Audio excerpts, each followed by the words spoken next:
የፖሊስን ታሪክ ካነበብነው ከሰማነው ለመረዳት እንደቻልነው ከሆነ ፖሊስ መሰል ተቋማት መንግስት እንደ መንግስት ከተመሰረተ ጊዜ ጀምሮ እንደነበሩ ታሪክ ይነግረናል። ምክንያቱም የመንግስት አወቃቀር ካለ ሰዎች እንደ ሀገር በስርዓት መብታቸው ተከብሮ ይኖሩ ዘንድ ስርዓት አስከባሪ አካላት ያስፈልጋል።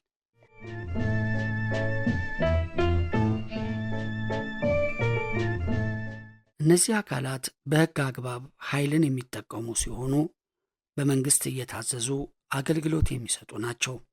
በተመሳሳይ ወንጀልን የሚከላከሉና አለመስማማቶች ባሉባቸው አካባቢዎች መስማማቶች እንዲመጡ ማድረግ የሚችሉ ናቸው። ከዚህ በተጨማሪ የመንግስት ግብርን፣ የመንግስት ትዕዛዝን የሚያስፈጽሙ ተቋማት ከጥንት ጀምሮ መኖራቸው ተጽፎ ይገኛል። በአጠቃላይ ፖሊስ መሰል ተቋማት ከ14ኛው መቶ ክፍለ ዘመን ጀምሮ እንደነበሩ ይታወቃል። እነዚህ እንግዲህ ነገስታትን ተከትለው የሚሄዱ ተዋጊም፣ ህግ አስከባሪም፣ ስርዓት አስጠባቂም አገልግሎት የሚሰጡ እንዲሁም የእጀባ፣ የውበት፣ ሌላም የሚሰሩ ተልኳቸው ፖሊስ መሰል ወይም ደግሞ የመከላከያና የደህንነት አይነት ተልኮ የነበራቸው ናቸው።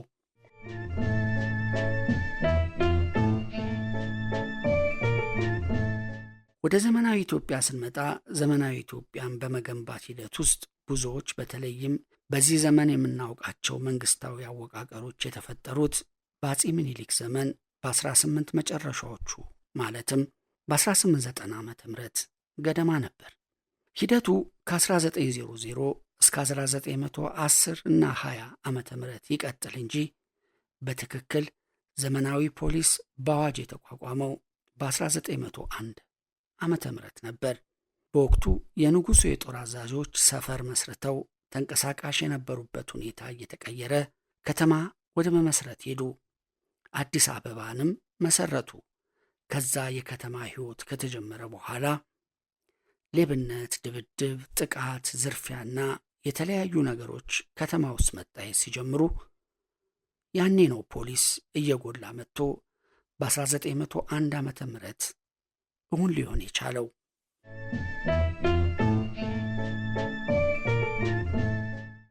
በአንድ የታሪክ ጽሑፍ እንደተመለከተው ከሆነ ደግሞ ራስ መኮንን ደዋሪያ የሚባል ሰው ወጣቶችን ከሐረር መልምለው ወደ ቱርክ በመላክ የቱርክ የፖሊስን አሰራር ቀስመው በመጡ ፖሊሶች ሐረር ላይ ዘመናዊ ፖሊስ መስርተዋል።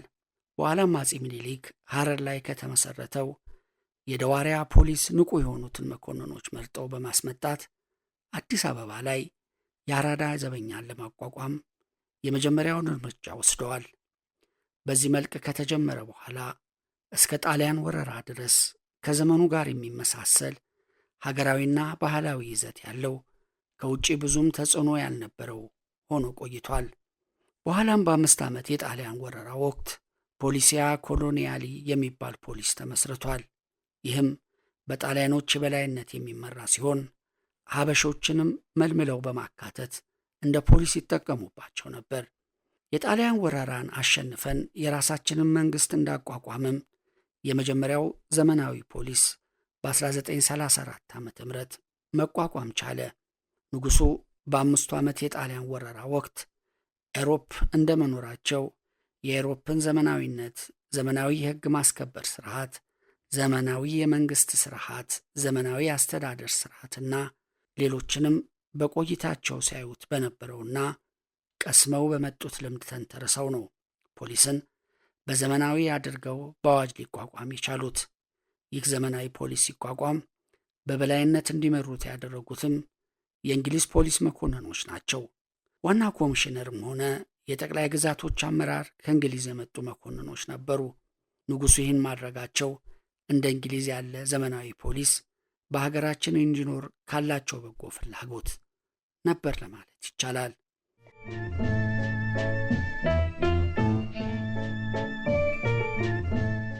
በሂደትም ከተሞች እያደጉ ግንኙነቶች እየጎመሩ ስልጣኔውም እያደገ የፖሊስ አገልግሎትም እየሰፋ ሲመጣ የፖሊስ አገልግሎትም በሰለጠኑ መኮንኖች እንዲመራ ለማድረግ የመጀመሪያውን አባዲና የፖሊስ ኮሌጅን መሰረቱ።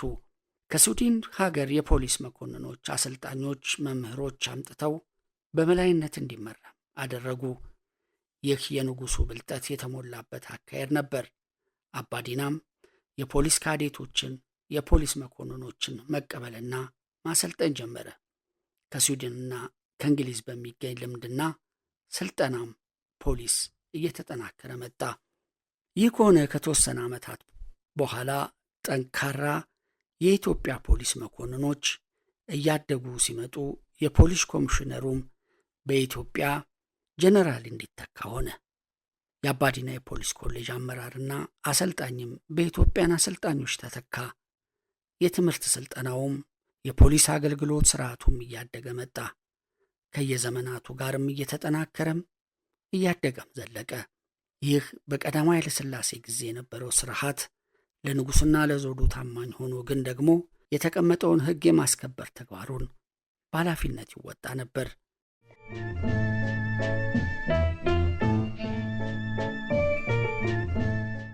የደርግ ሶሻሊስት ስርዓት ሲመጣም ሶሻሊዝምን፣ ፊውዳሊዝምን አፍርሶ የሶሻሊስት ፖለቲካል ኢኮኖሚ ለመገንባት ሲካሄድ የነበረ ስለሆነ በዚያን ጊዜ የነበረው የፖሊስ ስርዓትም የኮሙኒስት አይነትን ተከትሎ መንግስትም ህዝብንም እና ያለውን ስርዓት የማገልገልን ተልዕኮ ሲወጣ የነበረ ነው። በአጠቃላይ የፖለቲካ ዘመናቱን ይመስሉ ነበር። ደርግ ከወደቀ በኋላም የኢህአዴግ ዘመን የነበረው የመንግስት ስርዓትን ተከትሎ ህዝቡን ሀገር በህግ መሰረት ለማገልገል ተቋቁሞ ሲያገለግል ቆይቷል። በይበልጥ ግን የፖለቲካ ተጽዕኖ ነበረበት። ከ2001 ዓ.ም እስከ 2002 ዓ.ም ድረስ ጣልቃ ገብነቱ ግን ከመቼውም ጊዜ ጎላ ነበር። ከዛ በኋላም ጫናው አልቀነሰም። ይሁን እንጂ ቢያንስ እይታው በለውጡ እንዲስተካከል ለማድረግ የፖሊስ ተልዕኮ በህግ፣ በአዋጅ፣ በአሰራር እንዲሁም ዓለም አቀፍ ተሞክሮን ተከትሎ መስተካከል አለበት በሚል አቅጣጫ ሁሉም የመንግስት አወቃቀሮች ሪፎርም ሲያደርጉ ፖሊስም እንደ ፖሊስ ቢፒአርን መሰረት በማድረግ ለውጥ እንዲመጣ ተደርጓል። ይህ ለውጥን ለማምጣትና ፕሮፌሽናል ለመሆን ብዙ ስራም ተሰርቷል። ውጤቱም ተገኝቷል።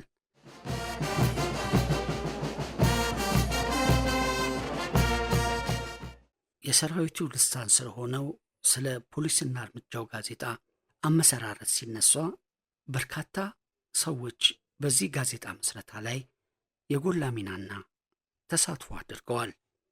ማሞ ውድነህ የደረስኩበት ግለ ታሪክና ትዝታዎቼ በሚለው መጽሐፋቸው ገጽ 184 ላይ ይህንን አስፍረዋል። ከንግሥት ዘውዲቱ ዘመነ መንግስት ጀምረው ልዑል አልጋ ወራሽ ተፈሪ መኮንን ሲባሉ የነበሩት በ1923 ዓ.ም ጥቅምት 23 ቀን በክርስትና ስማቸው ቀዳማዊ ኃይለ ሥላሴ ተብለው ከነገሱበት ጊዜ ጀምሮ ደርግ ስልጣን እስከጨበጠበት 1966 ዓ.ም ድረስ በየዓመቱ በመላ ኢትዮጵያና በየአህጉራቱ በነበሩ ኤምባሲዎቻችን በከፍተኛ ድምቀትና ድግስ ይከበር ነበር። የመጀመሪያው ፖሊስና እርምጃው ጋዜጣም የታተመው በ1953 ዓ.ም በተከበረው ጥቅምት 23 ቀን ነበረ። በዚያ ዘመን በጦር ሰራዊትና የክብር ዘበኛ ሰራዊት የየራሳቸው ጋዜጦች ስለነበሯቸው የፖሊስ ሰራዊትም የራሱ ልሳን እንዲኖረው አስፈላጊነቱ ታመነበት።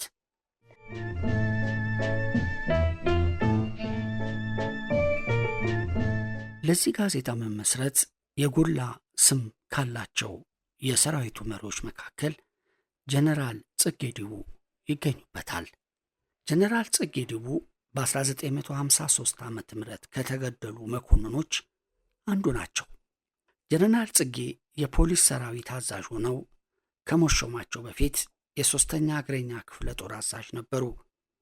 ከጦር ሰራዊቱ ወደ ፖሊስ ሰራዊት አዛዥነት እንደተዛወሩ አስቀድመው እንግሊዞች ስለ ፖሊስ አሰራር የጣሉትን መሰረት አስፋፍተው ዘመናዊ አሰራር እንዲከተል በማድረግ ግንባር ቀደም ሚና ተጫውተዋል። አንድ ወቅት በዘመናዊ ትምህርት ገፍተናል ከሚሉ ወጣት ምሁራን ጋር አድርገውት በነበረው ክርክር ተግባር ሳይኖር በንድፈ ሐሳብ ብቻ ማነበነብን ተቃውመው ዕቃው ሳይኖረን ስላጠቃቀሙ የምታወሩበትን ምክንያት አይገባኝም ብለው ውይይቱን አቋርጠው የሄዱበትና ተመጻዳቂ ምሁራንም በበኩላቸው ነቀፌታ የሰነዘሩባቸው አጋጣሚ እንደነበር ግለ ታሪካቸው ይጠቅሳል። ጀነራል ጽጌ በፖሊስ አዛዥነት በቆዩበት ጊዜ የፖሊስን የኪነት ቡድን በማጠናከር የፖሊስ ሰራዊት ንብረት የሆነውን ፖሊስና እርምጃው የተባለውን ሳምንታዊ ጋዜጣ በማቋቋም የፖሊስ ሰራዊትን የእግር ኳስ ቡድን በማቋቋም የአትሌቲክ ስፖርት በሰራዊቱ ዘንድ እንዲዘወትር በማድረግ ትልቅ ሚና መጫወታቸውን ግለ ታሪካቸው ላይ የሰፈሩት መረጃዎችና የተለያዩ ጸሐፍት የሰጡት ምስክርነት ያረጋግጣል። ጀነራል ጽጌ በፖሊስ ሰራዊት በነበራቸው ሁለገብ ተሳትፎ ትልቅ ከብሬታና ተወዳጅነት ነበራቸው። ሰራዊቱም ብቻም ሳይሆን ንጉሠ ነገሥቱ ራሳቸው ትልቅ አሜኔታ ይጥሉባቸው እንደነበር የጽሑፍ ማስረጃዎች ያረጋግጣሉ። በ1953 ዓ.ም በተደረገው መፈንቅለ መንግሥት በቅድሚያ ተይዘው በቁጥጥር ስር ከዋሉት ትልልቅ ባለሥልጣናት አንዱ እኚሁ ጄኔራል ነበሩ። ጥር 24 1953 ዓ.ም ከተሰጠው የምስክርነት ቃል ይህንን መረዳት ተችሏል። መፈንቅለ መንግሥቱ መክሸፉ እንደተረጋገጠ ማንነታቸው ባልታወቁ ወገኖች በጥይት ተደብድበው ተገድለዋል።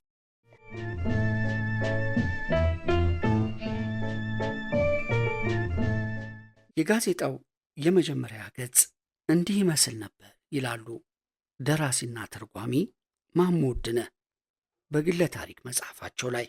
በዘመኑ ሀገሪቱ ካፈራቻቸው ሰዓሊዎች አሰፋና ሰረቀ ብርሃን የተባሉት ወንድማማቾች ዝነኞች ሰዓሊዎች ነበሩ።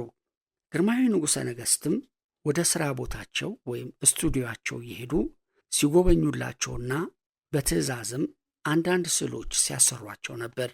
በእጅጉ ከተደነቁበት ስዕሎቻቸውም በ1955 ዓ.ም ግንቦት የተመሠረተውን የአፍሪካ አንድነት ድርጅት መስራቾች የነበሩትን መሪዎች በአህጉር ካርታ ላይ የሰሩት ታላቅ ስዕል ነው። ስዕሉ ዛሬም ድረስ ስብሰባው በተካሄደበት ከብሔራዊ ቤተ መንግሥት ፊት ለፊት በሚገኝ አዳራሽ ይገኛል። እነዚህ ስመጥር የነበሩ ባለሙያዎች ያንን ግዙፍና ረቂቅ ስዕል ሰርተው ይከፈላችኋል ተብለው ቃል የተገባላቸውን ሂሳብ ሳያገኙ መቅረታቸውንም በ1959 ዓ.ም ለተመሳሳይ ሥራ አስመራ በመጡ ጊዜ እንዳጫወቷቸው ማሞ ውድነህ ይገልጻሉ። ግን የአቋሚና ታላቅ ስዕል ለመስራትና ስማቸውን ከስዕሉ ጋር በመቀረጹ ለዚያም ዕድል በመመረጣቸው ከልባቸው እንደተደሰቱበትና እንደኮሩበትም አጫውተዋቸዋል። ለዘውድ በዓል በጋዜጣው የመጀመሪያ ገጽ ላይ ያወጣውን ባለቀለም ስዕል ለ3 ወራት ያህል ተጨንቀውና ተጠበው የሳሉትም እነዚህ ሰዓሊያን ናቸው። ስዕሉም የሚያመለክተው ግርማዊነታቸው ጥረውና ግረው ያገኙትን የድካማቸውን ፍሬ ከመሬቷ የተገኘውን ምርት በፈገግታ ተሞልተው በማርሻል ልብስ አጊጠው ለኢትዮጵያ ሲያበረክቱላት ነበር። ይህ ፖሊስና እርምጃው ላይ የወጣ የመጀመሪያው ምስል ነው።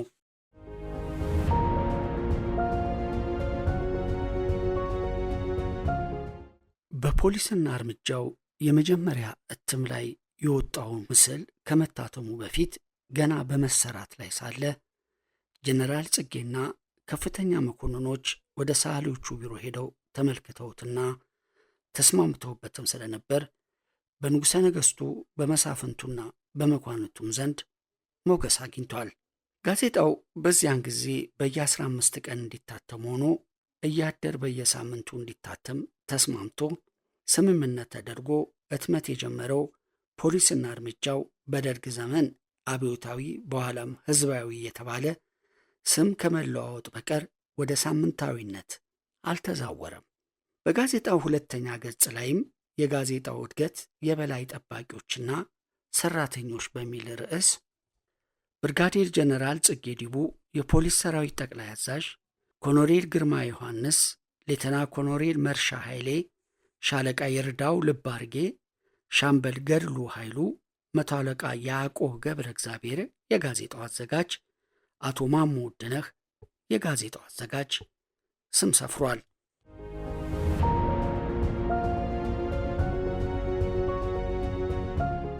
የጋዜጣው ዓላማዎች አንደኛ፣ የፖሊስ አባሎች ዜና ማለትም ልደት፣ ጋብቻ፣ ሞት፣ ትምህርትና ሹመትና ሽረት የመሳሰሉት እንዲታተሙ ሲወሰን እነዚህ ጉዳዮች ለሰራዊቱ አባሎች ተገቢዎች ቢሆኑም ለሌላው አንባቢ ተነባቢነት አይኖራቸውምና ሌሎች ጉዳዮችን እንጨምርበት ተባለና የወንጀል ወሬዎች ቢጻፉበት አንባቢዎች ይወዱታል። ግን ሀገራችንን ወንጀለኛ የሞላባት ማስመሰል ይሆናልና አይቻልም ተብሎ ሐሳቡ ውድቅ ሆነ። እንግዲያው በሌሎች አገሮች የሚፈጸሙትን ወንጀሎች ከየጋዜጣዎቹ መጽሔቶችና መጽሐፍት እየለቃቀምን ብናትም ይሻላል ብለን ተስማማንና ቀጠልን። አንድ ቀን ጠዋት ይላሉ ማሞ ውድነህ፣ እኔና ሻለቃ ያዕቆብ ከውጭ አገር ጋዜጣ ጋርዲያን ከሚባል እንግሊዝ አገር የሚታተም ካተማቸው የወንጀል ዜናዎች ስናማርጥ ጀነራል ጽጌ በሩን በርግደው ገቡና ምን እየጻፋችሁ ነው ብለው ጠየቁን። ለጋዜጣው የሚሆን የወንጀል ወሬ ከውጭ አገር ጋዜጣ እንተረጉማለን ብሎ መለሱላቸው ሻለቃ። የውጭ አገር ቃል አቀባይ እንዲሆን እኮ አይደለም ጋዜጣ የተቋቋመው። አንዳንድ ወስላቶች በሕዝቡ ሕይወትና ንብረት ላይ ሊፈጽሙ ያቀዱትንና የፈጸሙትንም እናንተ ተከታትላችሁ ለሕዝብ ማስጠንቀቂያ እንዲሆን ማዘጋጀትና ማቅረብ አለባችሁ ብለው አዘዙና የነበረብንን የችግር ችግኝ ነቃቅለው ጣሉልን። ከዚያ በኋላ ከአዲስ አበባ ፖሊስ ጣቢያዎች ጀምሮ በመላው ኢትዮጵያ ከሚገኙት ጣቢያዎች ወንጀል ነክ ዜናዎችና የምርመራ ውጤቶች ይጎርፉልን ጀመር። ለመምረጥም እንቸገር ነበር።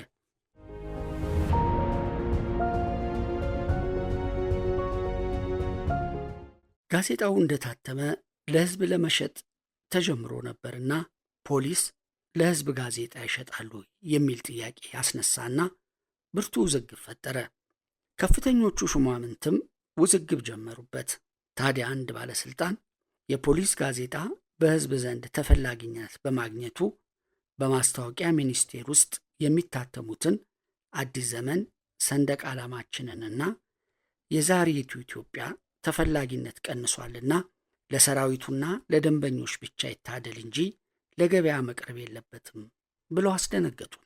ውዝግቡን በማስታወቂያ ሚኒስቴር ለነበሩት ለአቶ አምደ ሚካኤል ደሳለኝ አቀረብንላቸውና ሕዝቡን እንዲያስተምርና እንዲያስጠነቅቅም መሸጥ ይገባዋል ብለው ስለበየኑልን ሽያጩ ቀጠለ።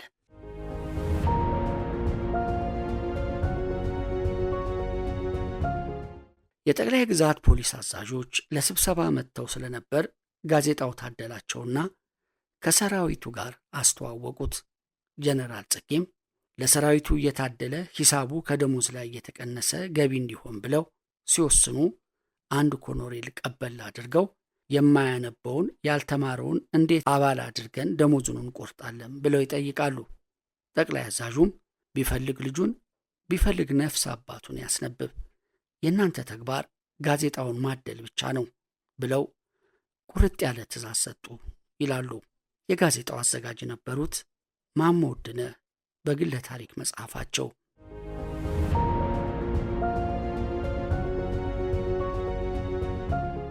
ጋዜጣው ከሕዝቡና ከአንባቢው ጋር ተላምዶ ጉዞውን እንደቀጠለ በታኅሳስ ወር 1953 ዓ.ም የተነሳው ዓመፅ መስራቹን ከመንጠቁም ሌላ የመቀጠሉንም ሁኔታ አደናቀፈው። ዓመፁ በቁጥጥር ስር ከዋለ በኋላ በክቡር ዘበኛ ውስጥ ሲታተም የነበረው ጋዜጣ እንዲቆም በመወሰኑ የኛውም በንክኪነት ተወነጀለ። ተመሳሳዩ ዕድል ደርግ ከወደቀም በኋላ ደርሶበት ስለነበር እንዲቀጥል የበኩሌን አስተያየት በአዲስ ዘመን ጋዜጣ ሰንዝሬያለሁ ይላሉ ማሞ ውድነህ። በጉዳዩም በወቅቱ የሰራዊቱ ጠቅላይ አዛዥ የነበሩት ጀነራል ድረሴ ዱባለ የጋዜጣው ህትመት እንዲቀጥል ስለተሟገቱለት ሳይሰምርልን ቀረ እንጂ ዕድሜ ይስጠው ብለን መርቀን በደስታ ቀጠልን። ጋዜጠኞቹ፣ ሹፌሮቹ፣ ተላላኪዎቹ፣ ፊደል ለቃሚዎቹ፣ ገንዘብ ሰብሳቢዎቹ፣ ደጅጠኞቹ አንድ ላይ ሆነው ወደ ዛሬ የሚሸጋገርበትን ድልድይ ሰርተዋል።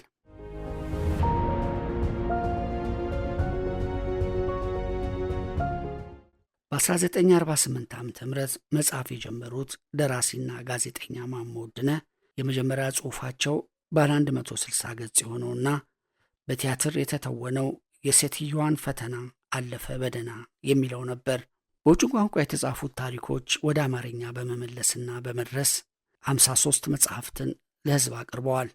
በአጠቃላይ ከ200 በላይ ግጥሞች እንዳላቸው በወቅቱ ተናግረው ነበር።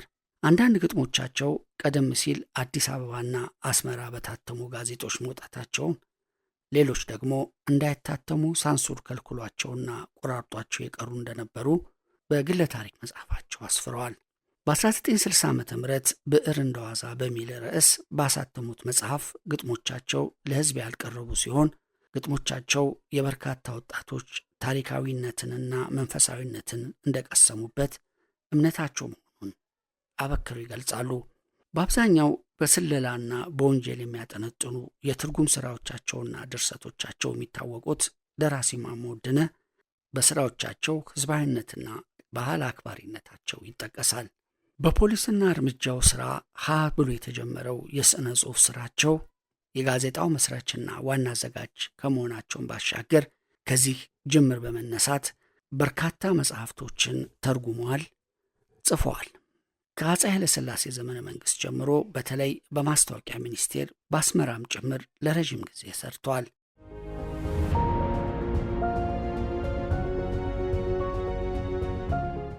ጋዜጠኛ ደራሲ ማሞ ውድነህ ወደ ሥነ ጽሑፍ በጥልቀት እንዲገቡ ምክንያት የሆናቸው አጋጣሚ ሲናገሩም በ1952 ዓ ም በወቅቱ በነበረው የኢትዮጵያ ድምፅ ጋዜጣ የት ትገኛለች በሚል ለጻፉት መጣጥፍ እሱስ የት ይገኛል በሚል ከእውቁ ደራሲና ጋዜጠኛ ጳውሎስ ኞኞ በተሰጠው ምላሽ ለረጅም ጊዜ ሲከራከሩ ቆይተዋል።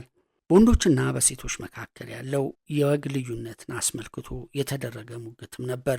በወቅቱ በሕዝብ በስፋት ተነባቢ በነበረው በዚሁ ጋዜጣ የቀጠሉት ክርክር እስተ መንግሥት ባለሥልጣናት ድረስ አነጋጋሪ ለመሆን እንደበቃ ይነገራል።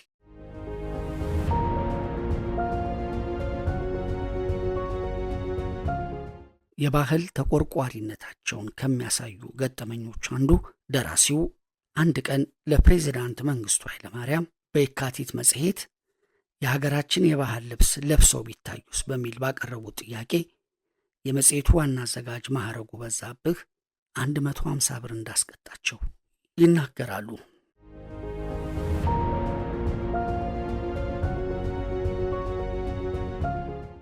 የጋዜጣ ህትመት በኢትዮጵያ ከትናንት እስከ ዛሬ ሲዳሰስ ይህንን ይመስላል። ቅድመ ጣሊያን ወረራ ከ1928 ዓ ም በፊት ታትመው የነበሩ ጋዜጦች በርካቶች ናቸው።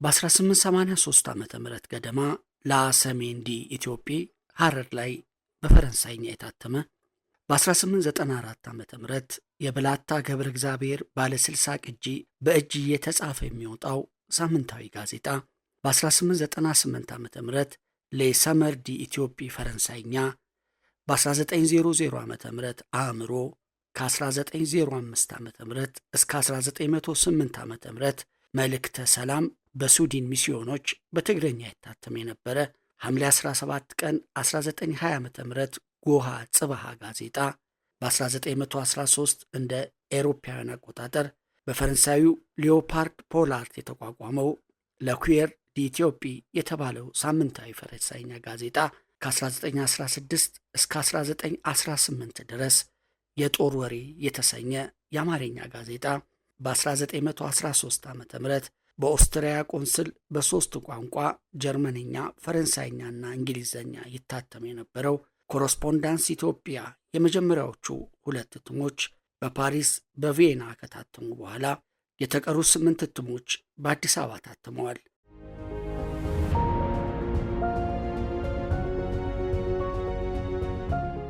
እንደዚሁም በ1917 ዓ ም ብርሃንና ሰላም ጋዜጣ፣ በ1934 ዓ ም አካባቢ የአጥቢያ ኮከብ ጋዜጣ፣ በ1925 ለኩየር ዲኢትዮጵ እና ለኢትዮጵ ኮሜርሻል በፈረንሳይኛ ቋንቋ የሚታተም ሳምንታዊ ንግድ ጋዜጣ ነበር። በ1926 ዓ ም ናቴዚያሪዮ በኢጣሊኛ ቋንቋ የሚታተም ጋዜጣ፣ በ1928 በሳምንት 4 ጊዜ ይታተም የነበረው ከሳቴ ብርሃን። እነዚህ ቅድመ ጣሊያን ወረራ ታትመው የነበሩ ጋዜጦች ናቸው። በወረራው ወቅትም ቢሆን ኤሊ ናቱዛሪዮ የቄሳር መንግሥት መልእክተኛ፣ የሮማ ብርሃን፣ ዴፌሳ ዴላርዛ ሮማ፣ ኩሬር ዲ ኢምፔሮ፣ ኩሬር ኤርትሪያ፣ ሱማሊያ አዲስ አበባ፣ ፋሺስታ አዲስ አበባ የተሰኙ ጋዜጦች ይታተሙ ነበር።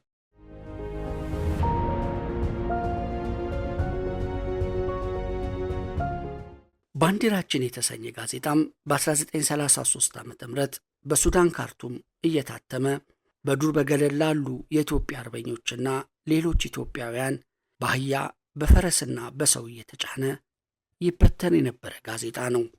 እንደዚሁም በሲልቪያ ፓንክረስት እንግሊዝ አገር ከ1929 ዓ ም ጀምሮ ይታተም የነበረው ሳምንታዊ ኒው ታይምስ ኤንድ ኢትዮጵያ ኒውስ ጋዜጣው ከእንግሊዝ አገር በድብቅ እየገባ ኢትዮጵያ ውስጥ ይሰራጭ የነበረ ነው።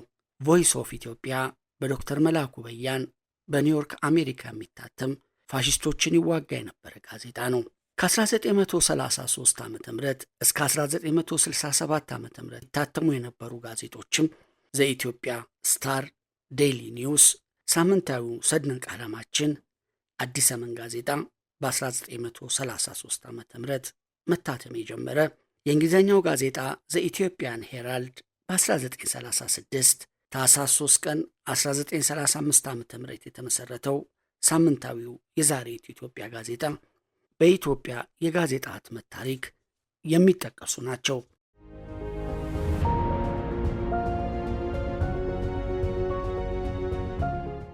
እንደዚሁም በ1934 አል ኮንቲዲያኖ ኤርቲኦ በጣሊያኛ የሚታተም፣ በ1938 አዲስ አበባ ላይ የኤርትራ ድምፅ አማርኛና እንግሊዘኛ፣ በ1944 ዓ ም አስመራ ላ ጆርናል ዲ ኤርትሪያ፣ በ1946 አስመራ ላይ ዘመን በትግርኛና በአረብኛ፣ በ1940 ዓ ም አስመራ ላይ ኢትዮጵያ ትግርኛና አማርኛ፣ በ1946 ዓ ም አስመራ ላይ ኤልማቲኖ ጣሊያንኛ፣ በ1949 ዓ ም አዲስ አበባ ላይ ፕሮግረስ ኢኮኖሚክስ ፈረንሳይኛ፣ በ1950 ዓ ም አዲስ አበባ ላይ ወታደርና ዓላማው አማርኛ፣ በ1951 ዓ ም አስመራ ላይ ዕለተ ሰንበት አማርኛ፣ በ1951 ዓ ም አዲስ አበባ ላይ ዩኒቨርሲቲ ኮሌጅ ጆርናል እንግሊዘኛ፣ ሚያዝያ 10 ቀን 1954 ዓ ም ጀምሮ አለዓለም የአረበኛ ጋዜጣ መታተም ጀምረው ነበር። በ1958 ዓ ም አዲስ አበባ ላይ አዲስ ስዋር በፈረንሳይኛ፣ መስከረም 2 ቀን 68 ዓ ም ጀምሮ በኦሮሞኛ ቋንቋ በሪሳ ጋዜጣ፣ በኤርትራ ህብረት የተሰኘ የትግረኛ ጋዜጣ በዚህ ዘመን ይታተም ነበር። ከ1967 እስከ 1983ም ይታተሙ የነበሩ ጋዜጦች አዲስ ስዋር ፈረንሳይኛ፣ ህብረት ትግርኛ፣ ኢትዮጵያን አልዋህድ አረበኛ፣ ኮቲዲየም ጣሊያንኛ፣ ዘኢትዮጵያ ሄራልድ እንግሊዝኛ፣ የዛሬቱ ኢትዮጵያ ድምፅ አማርኛ፣ አልዓለም አረብኛ፣ አዲስ ዘመን አማርኛ፣ በሪሳ ኦሮሞኛ፣ ሰርቶ አደር ጋዜጣ አማርኛ፣ አብዮታዊ ፖሊስ፣ ቀደም ብሎ ፖሊስ እርምጃው ይባል የነበረው እዚህ ውስጥ የሚጠቀሱ ናቸው።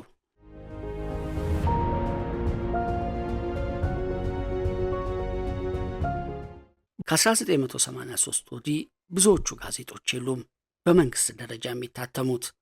አዲስ ዘመን፣ ዘኢትዮጵያን ሄራልድ፣ የዛሬቱ ኢትዮጵያም ቢሆን በ1987 ዓ ም መታተም አቁሟል። በሪሳ፣ አለዓለም፣ ፖሊስና እርምጃው የተሰኙት የዘለቁ ናቸው።